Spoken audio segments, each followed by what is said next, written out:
12장 1절로 3절까지 말씀입니다.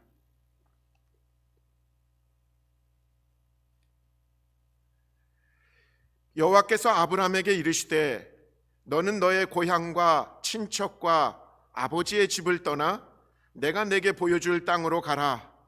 내가 너로 큰 민족을 이루고 내게 복을 주어 내 이름을 창대하게 하리니 너는 복이 될지라. 너를 축복하는 자에게는 내가 복을 내리고 너를 저주하는 자에게는 내가 저주하리니 땅의 모든 족속이 너로 말미암아 복을 얻을 것이라 하신지라. 오늘 우리에게 주신 하나님의 말씀입니다.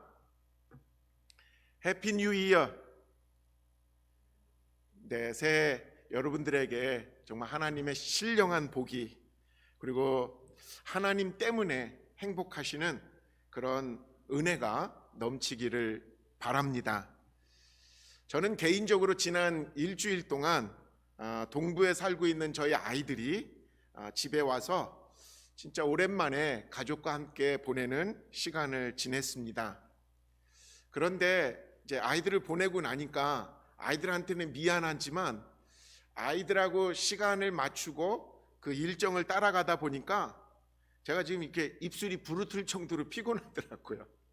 그래서 어쨌든 참 행복했고 소중한 시간들을 보냈습니다. 아이들을 이제 떠나보내기 전에 함께 모여서 금년 2022년 기도 제목을 나누는 시간을 가졌습니다. 아이들 기도 제목은 간단했습니다. 직장 생활, 그리고 이제 교회 신앙 생활, 어렵지만 잘 할 수 있기를 기대했고 또 기도해 달라고 하더라고요. 그러니까 저는 또 직업이 목사인지 아니면 사명이 그런지 제가 생각하고 모든 걸 하는 기준은 늘 교회거든요.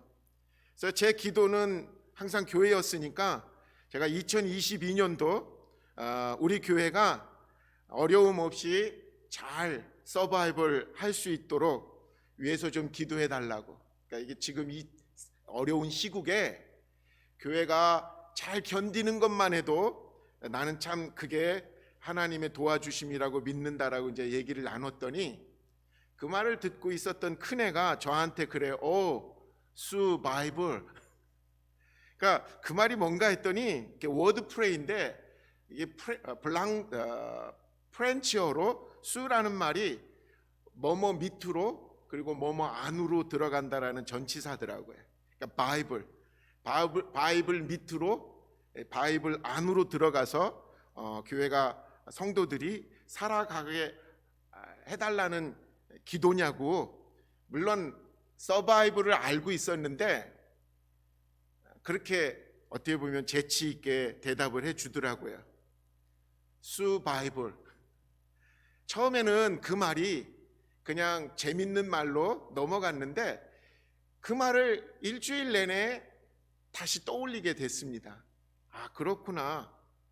그냥 견디는 것만 해도 저는 그게 기도 제목이었고 그리고 그랬으면 하는 마음이었는데 하나님께서 한 해 동안 우리 사랑하는 우리 복음연합감력의 모든 성도들이 말씀 안으로 들어가서 말씀 앞에 딱 엎드려서 말씀대로 복종하고 살아가는 그런 한 해가 된다면 말 그대로인 것 같아요. 수바이벌. 그러니까 서바이벌이 아니라 정말 견디는 정도가 아니라 우리 심령에 또 우리 교회가 리바이벌, 부흥되는 그런 꿈까지도 꾸게 주셨습니다. 저는 작년에 1월, 2월 가만 보니까 창세기 1장부터 12장까지를 놓고 새 창조라는 제목의 설교를 이어갔습니다.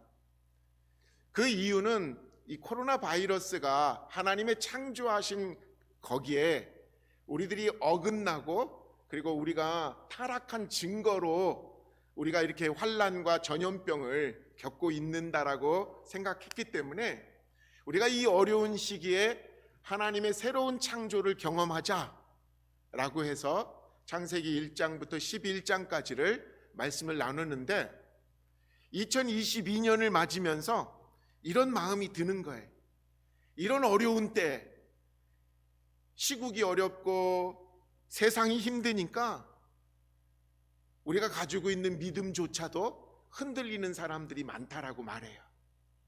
아니, 저도 어렵고 힘든 것들을 지내고 나니까 지내는 중에 막 흔들리는 걸 경험하게 되거든요. 그럴 때 이런 생각을 해봤습니다. 믿음은 흔들리는 게 정상이다. 흔들리지 않으면 믿음도 아니구나 라는 생각을 하면서 오늘 세상이 우리를 흔들 때 이건 기회다. 흔들려서 넘어지는 것은 가짜 믿음이니까 잘못된 믿음이었으면 무너뜨려 버리고 하나님이 우리에게 알려준 진짜 믿음을 이번 기회에 다시 붙잡는 거예요. 아멘. 그동안 내가 철석같이 믿었던 그 믿음이 하나님 앞에 가서 헛것이었다면 얼마나 억울해요. 그러니까 어쩌면 우리 믿음의 사람들에게 이런 어려움과 환난은 내 믿음을 점검하고 다시 세우라고 하시는 주님의 기회라는 것.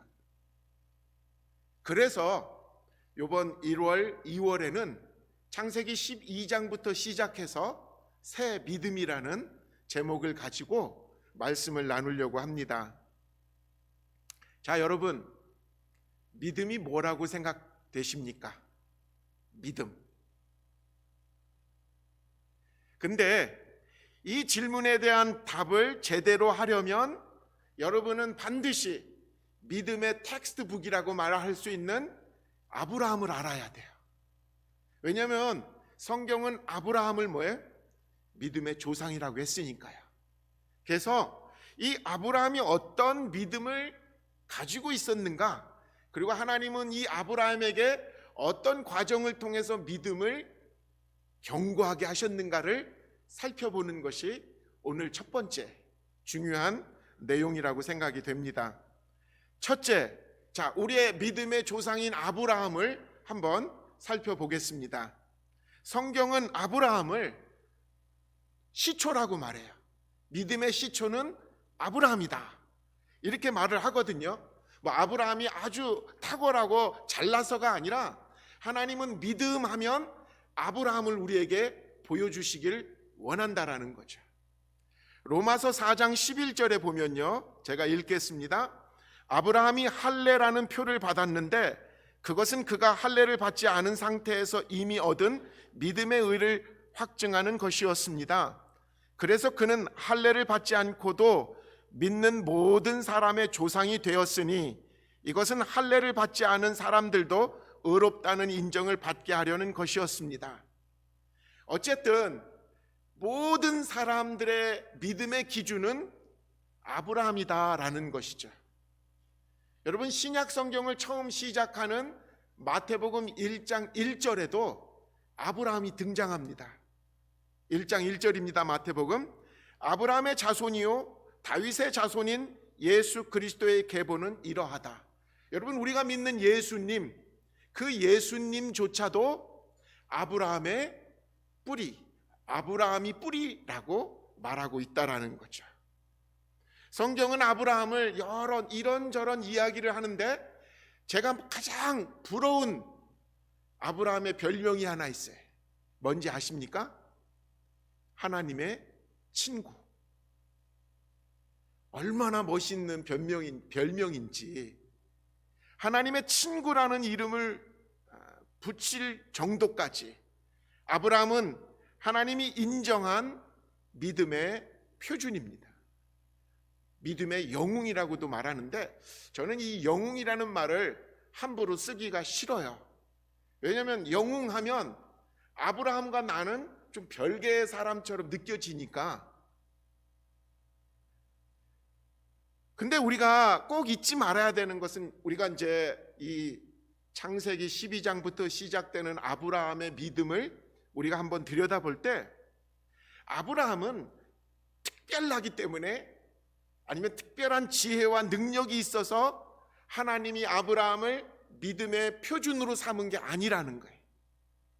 우리랑 똑같은 그런 평범한 사람을 하나님이 만드셨다라는 거예요. 여러분, 여기에 진짜 포인트가 있어요.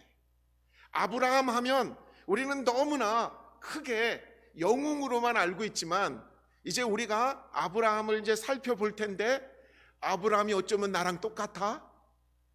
이렇게 느껴질 수 있다라는 거죠. 여러분, 히브리서 11장은 믿음의 장이잖아요.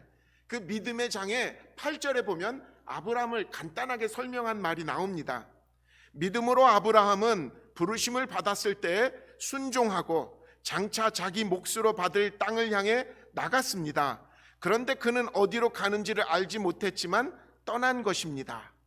우리가 이 구절만을 딱 떼놓고 읽으면 아브라함은 나와 정말 다른 탁월한 믿음의 소유자구나 라는 생각을 갖기가 쉽습니다.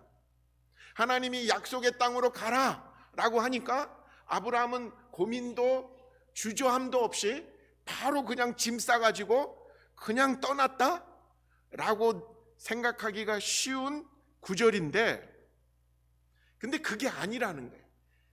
이 히브리서 11장은 결론을 가지고 정리한 글이기 때문에 창세기를 통해서 읽어보면 아브라함이 그 지경에 이르기까지 얼마나 많은 고민, 얼마나 많은 갈등, 얼마나 많은 머뭇거림이 있었는지를 우리는 알아야 된다라는 거죠. 제가 오늘 이 아브라함의 믿음, 하나님께서 이 아브라함을 믿음의 조상이라고 삼으신 이유를 오늘 정말 더 점검하고 싶은 것은, 아브라함의 믿음은 흔들렸다는 거예요. 근데 어쩌면 저와 여러분의 믿음도 똑같지 않습니까? 믿음은 바로 이런 거라는 거예요.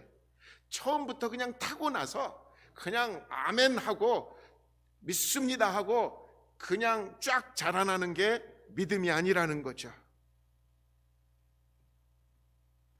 오늘부터 시작되는 이 창세기 말씀을 읽다 보면 아브라함의 믿음의 여정을 우리가 따라가게 되는데, 그 여정에서 아브라함이 하나님의 부르심을 받고 메소포타미아 지역의 우르를 떠나서 약속의 땅 가나안에 이르기까지 그 기간은 길었고 또 험난했고, 그리고 때로는 중단되는 것처럼 보였다라는 거죠. 이거는 바로 저와 여러분들의 믿음의 여정과 다른 것이 없을 그 모습이라는 거죠. 그래서 하나님은 아브라함에게, 우리에게 보여주는 거예요. 너네들 흔들리고 어렵고 머뭇거리고 때로는 중단된 것 같지? 아니야. 아브라함도 그랬어. 그리고는 아브라함처럼 너희들도 새롭게 시작할 수 있단다. 이런, 어쩌면 하나님이 아브라함을 택하신 이유가 바로 거기에 있다라는 것을 제가 주목하게 됩니다. 자, 그러면 아브라함의 믿음의 여정을 조금만 더 깊이 살펴보겠습니다. 1절 세 번역으로 읽습니다.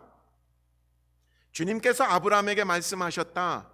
너는 내가 살고 있는 땅과 내가 난 곳과 너의 아버지의 집을 떠나서 내가 보여주는 땅으로 가거라.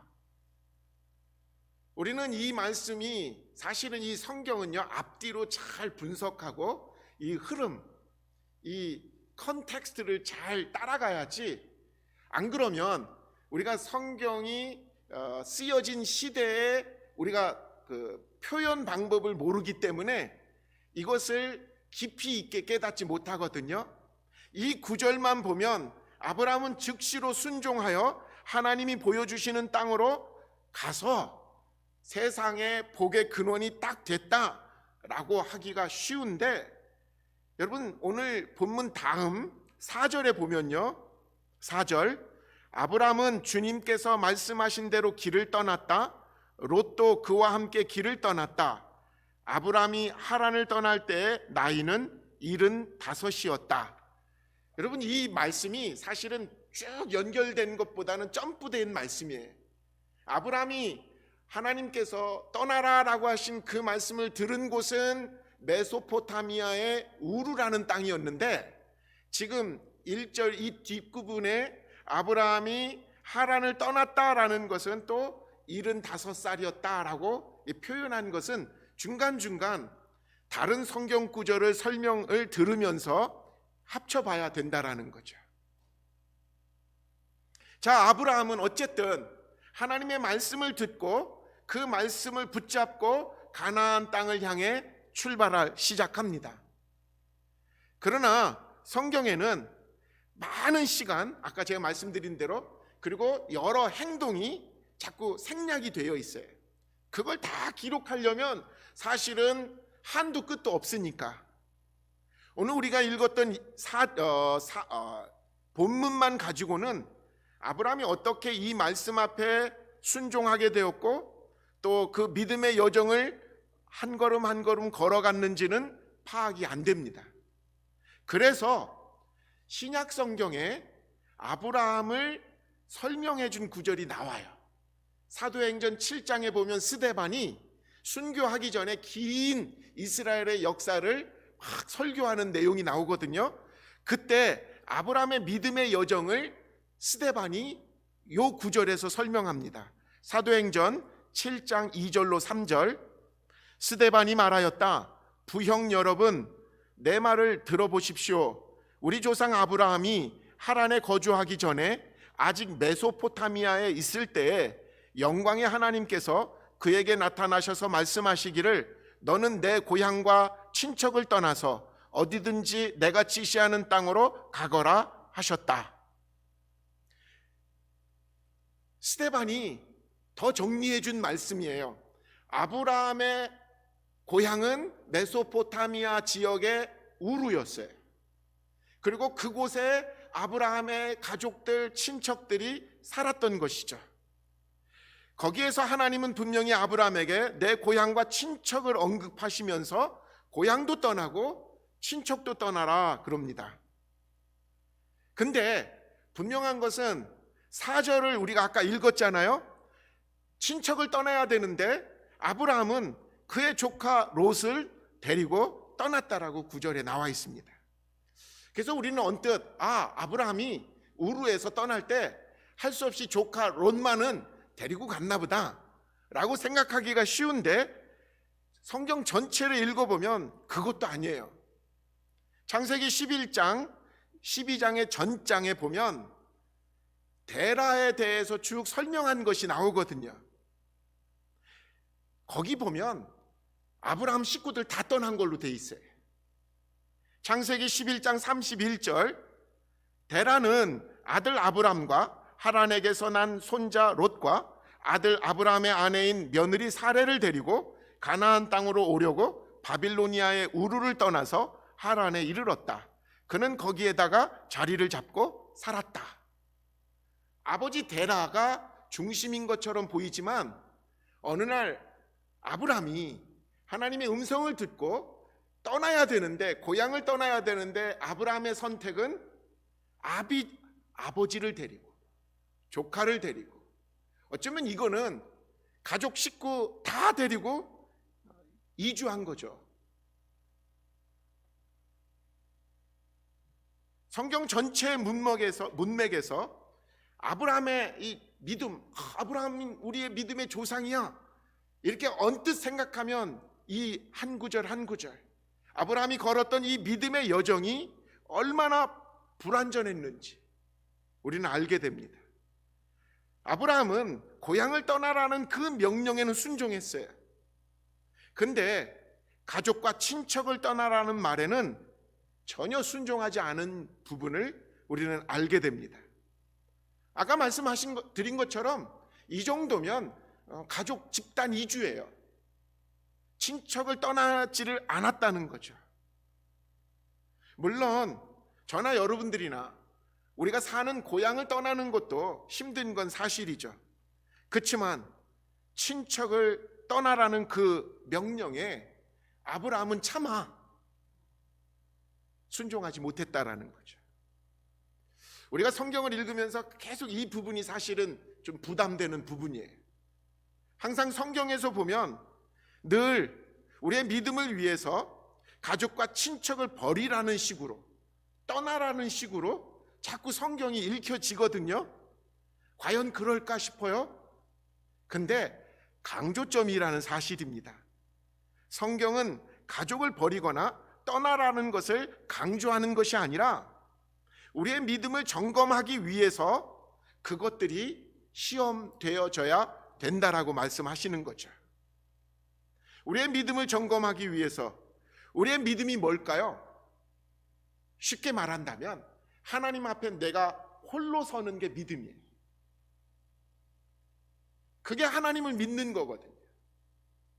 다른 사람 의지하고 다른 사람 생각하고 다른 사람 때문에 견디는 게 아니라 하나님 한 분 때문에 내가 존재하고 하나님 한 분으로도 내 영혼이 만족하고, 이게 믿음이거든요. 하나님 앞에 홀로 서지 못하게 하는 것들, 그런 것들이 어쩌면 가장 내가 의지하고 믿는 가족이고 친척이기 때문에 하나님은 바로 그것을 자꾸 점검하게 하시는 거죠. 하나님 앞에 우리가 홀로 서서 하나님께 나가는 그 길을 막는 모든 것이 어쩌면 내가 사랑하고 내가 아끼고 내가 포기할 수 없는 가장 귀한 그것이 하나님 앞에 내가 나가는 길을 막는 우상이 될 수 있는 위험한 요소가 된다라는 거죠. 여러분 한번 지도 한번 보실래요? 아브라함이 이동한 경로입니다. 아브라함은 하나님으로부터 약속의 땅 가나안을 아마 이렇게 가야 되는 곳이죠. 그 최종 목적지가 여러분 보시기에 맨 오른쪽 끝에 지중해 옆에 붙어 있는 그 팔레스타인 땅, 그게 이제 가나안이라고 불리죠.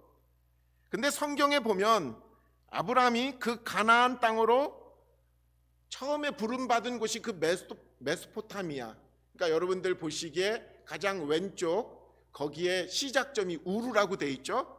거기가 이제 메소포타미아 지역인데 거기서부터 시작해서 처음에 바로 그냥 가나안으로 가지 않습니다. 가나안으로. 지도를 보시면 여러분 아는 것처럼 아브라함은 그의 아버지 데라와 그리고 조카까지 데리고 가나안 땅으로 가는 중에 하란에 그냥 머뭅니다. 아브라함이 머물던 하란이라는 곳은 정확하게 거리적으로나 위치적으로 그가 떠난 고향 우르와 그가 가야 될 가나안의 한가운데 지점이에요. 정확하게 거기가 하란이에요. 거기까지는 잘 갔어요. 아브라함이 거기까지 잘 간 이유를 여러 이유를 이제 들어요. 아브라함이 어떻게 이렇게 잘 갈 수 있었을까? 많은 학자들이 아브라함이 하나님을 전적으로 신뢰해가지고 갔기보다는 가는 길이 쉬웠대요. 고대 지역이었지만 그 지역이 굉장히 비옥하고 상업 거래가 잘 돼 있어서 오늘날로 말하면 하이웨이가 우르에서부터 하란까지 대로가 열려 있어가지고 거기까지 가는 데는 큰 어려움이 없었기 때문에 갔다라는 거죠. 근데 문제는 하란부터 가나안까지 했어요. 거기서부터는 길이 쉽게 닦여지지 않았다라고 그럽니다. 당시에. 거기서부터는 험한 사막과 광야와 산길이 가로막혀 있는 길이 된다라고 합니다. 이게 아브라함의 선택이고 아브라함의 여정이 그 모습이 그거였다는 거죠. 하나님의 음성을 들었어요. 그리고는 겉으로는 순종한 것처럼 딱 정리하고 나간 것처럼 보이지만 편한 쉬운 그 수준만큼은 거기까지 갔다라는 거죠. 아브라함의 순종, 아브라함의 믿음은 선택적이었다는 거예요. 내가 편하고 내가 할 만한 그 정도까지였다는 거죠. 그게 아브라함이 우르에서 하란까지 간 여정의 모습이었습니다. 고향 땅은 떠났지만 친척은 떠나지 못했었던 그 불순종, 불완전한 순종. 약속의 땅 가나안은 남겨놓고 중간 지점인 하란에만 머물러서 여러분 그 기간 동안 아브라함은 아마 잃어버렸던 것 같아요. 그 하란이라는 곳에 발목이 잡혀서 이러지도 저러지도 발전해 나가지도 못하는 어정쩡한 믿음을 가지고 하란에서 지냈다라는 거죠. 이것이 아브라함의 신앙 여정의 첫 번째 모습입니다. 우리가 우리의 연약함과 우리의 부족함을 인정하고 우리가 정말 새로운 마음을 가질 수 있는 것은 아브라함은 타고나기를 믿음이 좋아 이게 아니에요. 아브라함도 나처럼 편한 부분까지만 그냥 마음만 먹으면 그냥 할 수 있는 곳까지만 순종했구나. 그것의 한계는 뭡니까? 가나안 중간에 멈추어서 하란에서 그냥 머물러 사는 것. 자, 이런 아브라함을 하나님은 어떻게 이끄시는지요? 세 번째입니다. 아브라함의 온전하지 못한 이 믿음의 여정. 저나 여러분들이나 누가 함부로 아브라함을 이거밖에 안 돼? 내가 여태 속았네? 믿을 만한 본이 아닌구만. 이렇게 비난할 수 없는 이유가 뭘까요? 똑같구나. 내 모습, 내 믿음, 내 믿음의 지금 여정과 아브라함이 지금 출발한 그 믿음의 여정이 똑같네. 이렇게 이해가 되지 않아요. 아브라함이 자신의 고향 메소포타미아의 우르를 떠나 하란에 머물다가 하란에서 드디어 가나안을 향해서 떠난 시점을 계산을 해보니까 15년이나 걸렸다라고 합니다. 우르를 떠난 시기 아브라함의 나이가 60세였고 하란을 떠나서 가나안으로 들어간 시기가 아브라함의 75세였으니까 자, 우르에서 하란까지는 너무 쉽게 갈 수 있는 거리이기 때문에 1년도 안 돼요. 그냥 가는 길이 반년도 안 되는 길거리예요. 그러니까 거기는 하란까지 가서 15년 동안을 꼼짝도 못하고 머물렀게 됐다라는 거죠. 이 15년 동안 하나님은 침묵하고 계세요.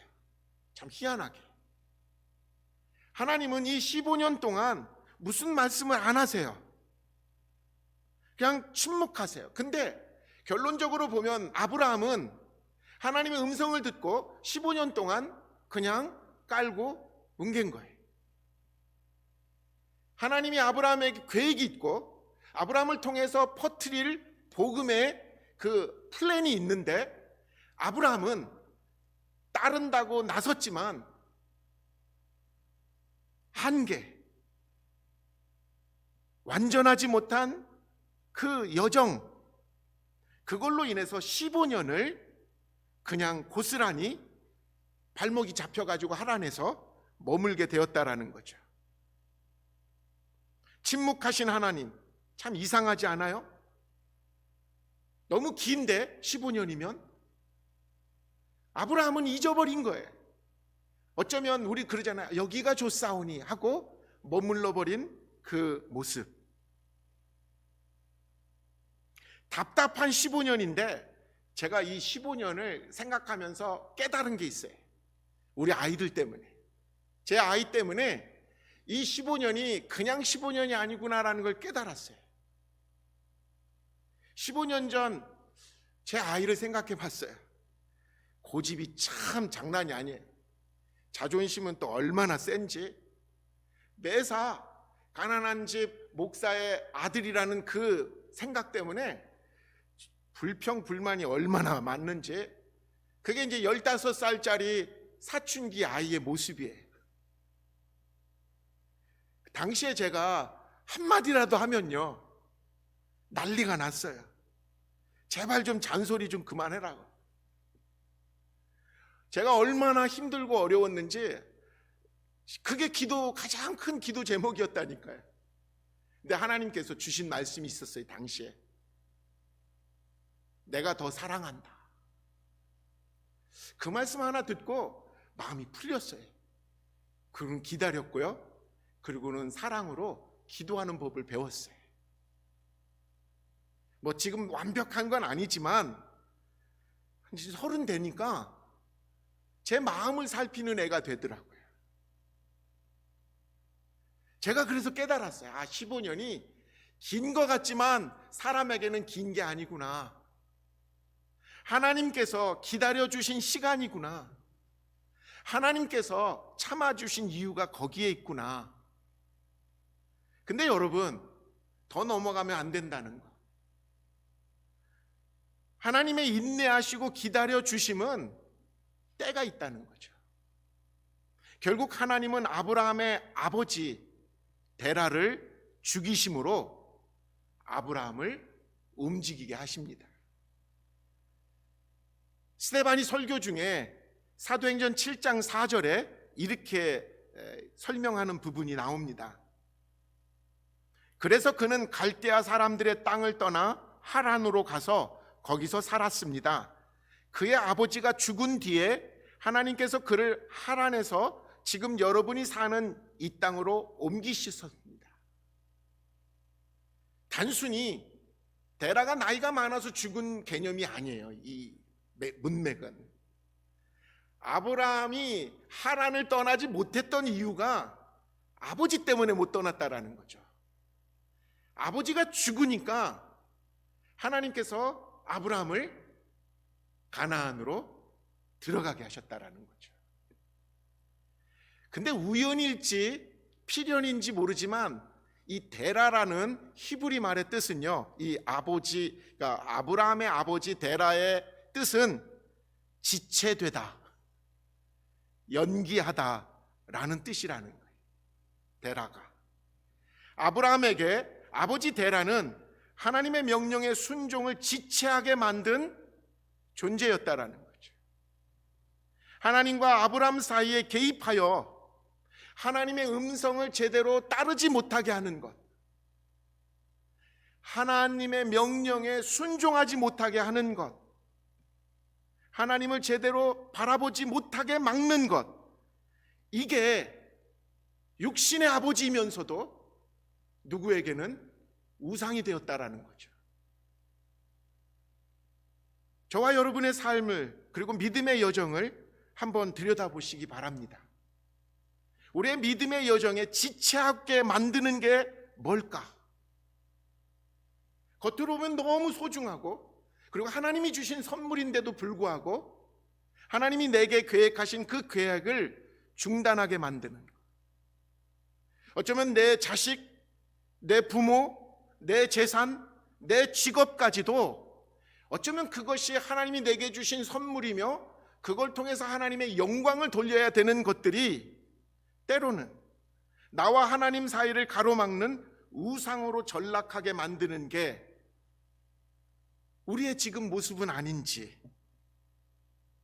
성경은 말합니다. 아브라함은 아버지 데라가 죽자 마침내 하란을 떠나게 됐다라고.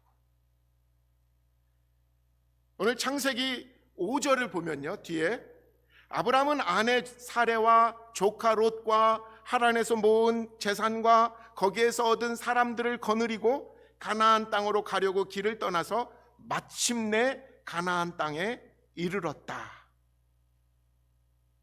고향 땅 우르를 떠난 지 15년 만에 마침내 아브라함은 하나님이 약속하신 가나안 땅에 도달했다라는 거죠.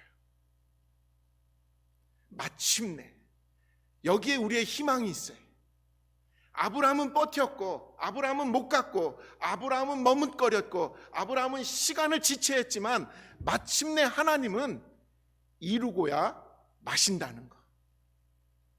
여러분, 이게 우리의 소망이죠. 내 모습이 아브라함처럼 흔들리고 주저하고 갈등하고 머뭇거리지만 하나님은 나를 택하시고 나에게 이제 시작하라고 믿음의 시작을 하게 하신 후에 결국은 마침내 이루고야 마신다라는 것. 가나안에 이르고서 드디어 아브라함은 제대로 된 하나님을 예배하고 하나님을 찬양하는 신앙의 사람이 됩니다. 그 전까지는 준비 작업이었어요. 창세기 12장 7절에 후반절에 보면요, 아브라함은 거기에서 자기에게 나타나신 주님께 제단을 쌓아서 바쳤다. 부름받은 지 15년 동안 흔들리고 머뭇거리고 주저주저했었던 아브라함의 믿음이 드디어 가나안에 들어가서 하나님을 예배하는 예배자로 하나님을 찬양하는 찬양자의 삶을 시작하게 되었다라는 거죠. 자, 오늘 말씀을 마칩니다. 여러분의 신앙 여정은 어디에 와 있습니까?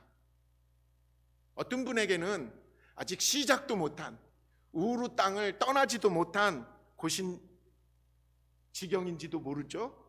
어떤 분은 우루는 떠났고 하란에 머물러 있는 분도 있을 겁니다. 어떤 분은 환난과 시련 속에서 결국 마침내 가나안으로 들어가서 하나님을 예배하는 믿음의 백성이 되는 줄 또 있을 것입니다. 이제 2022년에는 우리를 인내하시고 기다려주신 그 하나님의 마음을 우리가 빨리 알아차리는 한 해가 되기를 소망해 봅니다. 2022년 새해의 가장 큰 목표는 하나님과 나 사이에 가로막고 있는 이 모든 우상들을 버리고 떠나며 하나님께 예배하는 그런 복된 복의 근원의 삶을 살아내는 저와 여러분 되시기를 소망해 봅니다. 기도합시다. 하나님 감사합니다. 2022년 시작하면서 아브라함의 신앙 여정을 우리가 같이 이제 따라가려고 합니다. 믿음의 조상이라고 말하면서도 이렇게 흔들렸고 이렇게 완전하지 못한 순종함 때문에 어려웠던 그들의 삶을 우리가 바라봅니다. 주님, 나와 똑같군요. 고백하게 해주셔서 감사합니다. 그렇지만 주님, 우리가 이 자리에서 머물지 않게 하시고 전진하고 전진하여서 온전한 순종으로 주님 앞에 영광 돌리게 하여 주시옵소서. 우리 안에 들어있는 모든 우상들 깨뜨려 버리고 또 떠나보내 버리고 오직 주님 음성만을 듣고 주님만 바라볼 수 있는 주의 백성들 되게 하여 주옵소서. 감사합니다. 우리 주님 예수의 이름으로 간절히 기도합니다. 아멘. 오늘은 1월 첫째 주